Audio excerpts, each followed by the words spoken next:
नमस्कार दोस्तों। तो हमारी आज की कहानी चार प्रश्न। एक बार की बात है, एक राजा था। वह बहुत निर्दयी था। वह लोगों को बहुत सताता था। लोग उससे बहुत दुखी थे। उसके मन में जो आता वह करता था। अपनी बहम और मनमर्जी से उसने कई घर उजाड़ दिए थे।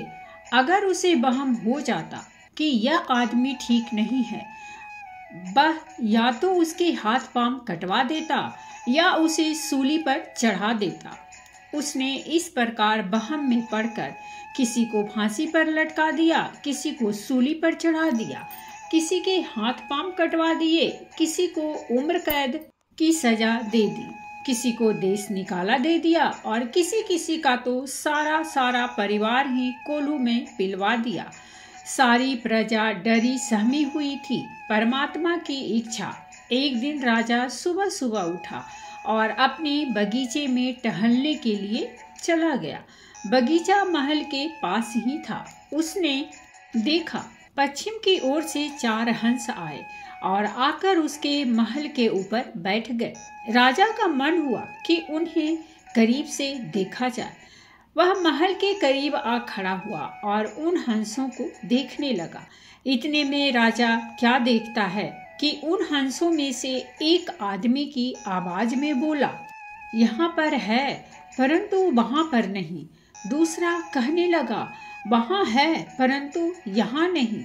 तीसरा बोल पड़ा, यहाँ भी नहीं और वहां भी नहीं। और फिर अंत में चौथा बोला, यहाँ भी है और वहां भी है। राजा उसकी बातें सुनकर बहुत परेशान हो गया। इतनी बातें करके हंस भी उड़ गए। राजा अपने महल में आया परंतु उसे चैन नहीं आ रहा था। उसे हंसों की बातें परेशान कर रही थी। उसने तुरंत अपने वजीर को बुलवा भेजा। वजीर दौड़ता हुआ आया और आते ही कहने लगा, बताइए महाराज, मेरे लिए क्या आदेश है। राजा बहुत परेशान था। उसने वजीर को सारी बात बताई कि किस प्रकार 4 हंस महल पर आकर बैठे और उन्होंने यह बातें कही और उड़ गए। मुझे समझाओ, इन बातों का क्या अर्थ हुआ। अब वजीर भी दुविधा में पड़ गया। उसे भी कुछ समझ नहीं आ रहा था कि वह राजा को क्या बताए। वजीर कुछ देर सोच विचार करता रहा और फिर अंत में बोला, महाराज, इसके अर्थ का पता तो पंडित जी से ही लग सकता है। वह अपनी विद्या के बल से इन बातों का भाव बता सकते हैं। मैं आज ही पंडितों को बुलाकर आपके सामने उपस्थित करता हूँ। यह कह कर वजीर ने अपनी जान बचाई। राज दरबार सज गया। पंडित जी को बुलाया गया। वजीर ने सारे दरबार में उस सारी घटना को विस्तार के साथ बताया तो राजा के साथ घटित हुई थी। पंडित जी को कहा गया कि वह अपनी विद्या से देखकर बताएं कि इन बातों का भाव क्या है। सारा कुछ स्पष्ट रूप से बताएं कि क्या यह अच्छे संकेत हैं या बुरे। पंडित जी ने अपनी सारी पुस्तकों को देखा, लाख यत्न किए परंतु इन बातों के मर्म को न जान सके।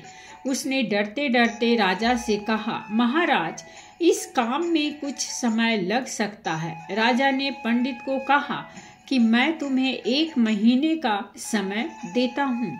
1 महीने के भीतर मुझे इन सवालों का जवाब चाहिए और अगर ऐसा न हुआ तो तुम्हें सपरिवार मृत्यु दंड दे दिया जाएगा। पंडित जी चिंतित होकर घर लौट आए। पंडित जी को चिंतित देख उनकी पत्नी ने पूछा तो उसने सारी बात बताई। उसकी पत्नी भी दुखी हो गई। 4-5 दिन पंडित जी घर पर ही बैठे बैठे इन प्रश्नों के उत्तर खोजते रहे और फिर वह इन सवालों के उत्तर खोजने के लिए गांव-गांव और शहर-शहर घूमने लगे। 28 दिन यूं ही बीत गए परंतु पंडित जी को कोई सुराग न मिला। थके हारे उसे एक रात एक बूढ़ी के घर पर रुकना पड़ा। बूढ़ी अकेली थी, उसका कोई संतान नहीं था। रात को उस बूढ़ी ने पंडित जी को उदास, परेशान, बेचैन सा देखा तो पूछा, पंडित जी, आप इतने दुखी क्यों हो? किस बात की चिंता है? पंडित जी ने उस बूढ़ी को सारी बात बताई। पंडित जी की बात सुनकर बूढ़ी ने जोर का ठहाका लगाया और कहने लगी, अरे पंडित जी, आप इतनी सी बात पर इतने दुखी हो? कल ही चलो मेरे साथ अपने राजा के पास, मैं दूंगी उसके इन प्रश्नों के उत्तर। पंडित ने हैरान होकर पूछा, सच? हाँ हाँ बिल्कुल सच, मैं आपसे झूठ क्यों बोलूंगी? बूढ़ी ने जवाब दिया। दूसरे दिन वह बूढ़ी और पंडित चल पड़े। रास्ते में उन्हें एक वेश्या मिली। बूढ़ी ने उसे भी अपने साथ ले लिया। आगे चलकर उन्हें एक साधु मिला। बूढ़ी ने उसे भी अपने साथ ले लिया। कुछ और आगे गए तो उन्हें एक कंजूस सेठ मिला। उन्होंने उसे भी अपने साथ ले लिया। चलते चलते उन्हें एक और सेठ मिला जो बहुत ही दयालु और दानी था। वह भी उसके साथ चल पड़ा। दूसरे दिन राजा का दरबार लग गया। भीड़ इतनी ज्यादा थी कि लगता था जैसे सारी प्रजा दरबार में आ गई हो। सभी सोच रहे थे कि या तो पंडित जी बच जाएंगे या फिर राजा सारे परिवार सहित पंडित जी को सूली पर चढ़ा देगा। राजा दरबार में आ पहुंचा।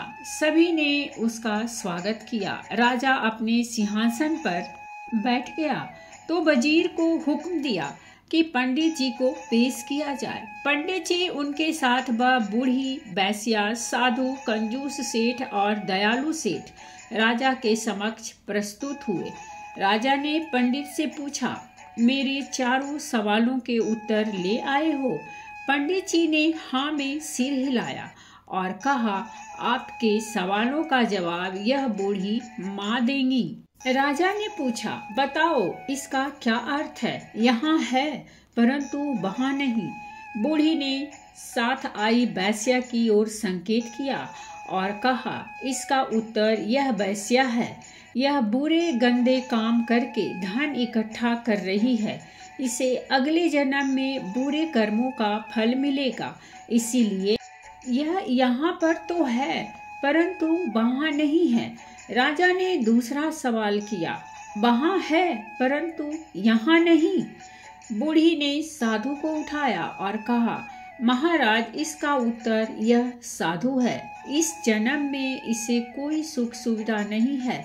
यह प्रभु भक्ति में लीन रहा, धन द्रव्य के चक्कर में न पड़ा, अच्छे कर्म करता रहा। इसीलिए इसके अच्छे कर्मों का अच्छा फल अगले जन्म में मिलेगा। इसीलिए यह वहाँ है पर यहाँ नहीं। राजा ने तीसरा प्रश्न किया, अच्छा तो अब यह बताओ, यहाँ भी नहीं है और वहाँ भी नहीं है। उस बूढ़ी ने कंजूस सेठ को खड़ा किया और कहा, महाराज, इसका उत्तर यह सेठ है।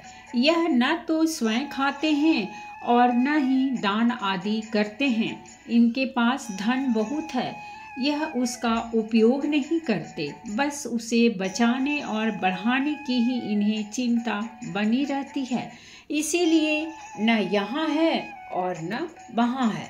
राजा ने अंतिम प्रश्न किया, इसका अर्थ बताओ। यहाँ भी है और वहाँ भी है। बूढ़ी ने दयालु सेठ को आगे कर दिया। आपके इस प्रश्न का उत्तर यह सेठ है।